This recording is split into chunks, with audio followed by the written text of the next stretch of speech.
Well, we finally got out of Michigan. The rig was finally fixed. I said goodbye to my kiddo, and I'll miss him, and I'll miss my daughter-in-law, and I'll miss my little Sonic grandson that's going to be on his way, and it's still hanging out in that little tummy, getting all ready to come back out. But anyways, I was done with the rain, done with everything, the chaos, and honestly, if I had $1 for every time I heard, what's with living in your vehicle, and I'm like, wow, really? I'm the one who's got it posh here, dude. I've got solar and everything. It's like a dog spawn here.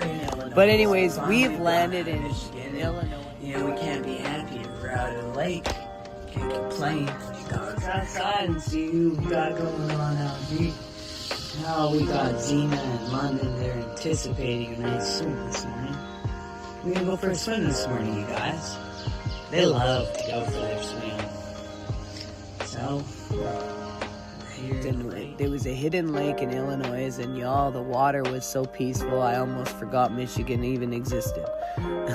Almost. Well, the dogs, they went in full Baywatch mode, right? Diving in, doing laps, baptizing themselves in lake water, like they were shedding trauma from past lives and tired of being out in the heat of Michigan.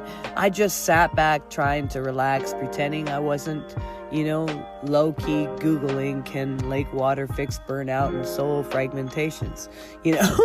I spent a couple of nights hanging with a friend who said, I quote, "You seem a little different." Yeah, I might have dropped a little bit of weight. Whoops, I gotta get this Lyme stuff back in action and get my health back in order here. Michigan kind of threw for a loop. But that's what happens when you live in a metal box with 2 dogs and the heat comes out and you realize you have no AC and, you got a few charging cables and slightly unhinged relationship with nature because you're stuck in the city of Michigan. But honestly, it was a good for the soul. It's like therapy. It shows you the truth of your being. And if therapy came with free snacks and bug spray, well, then I guess Michigan was it. Eventually, we made it to Arkansas to see my adopted mom, the woman who rescued me once upon a time. Now it's my turn to bring muddy dogs and spiritual downloads straight to her front porch. The dog's living their absolute best life, off-leash, free, plotting how to stay here forever, I think. And honestly, I can't even blame them. But, hey, I love my nature and I love being out in the wild. So, as in, it's the way it is. But anyways, check this out though. Here's the one thing we did on this trip. We went for an eBike ride. We learned a valuable lesson. As in, you better remember to charge the battery before you try taking a tour of Illinois like a triathlete. Halfway through the ride, we were on our way back and the battery said, nah, we're not going to work anymore. Next thing I know, my legs were working a little extra hard than they usually do. We were going uphill on top of it.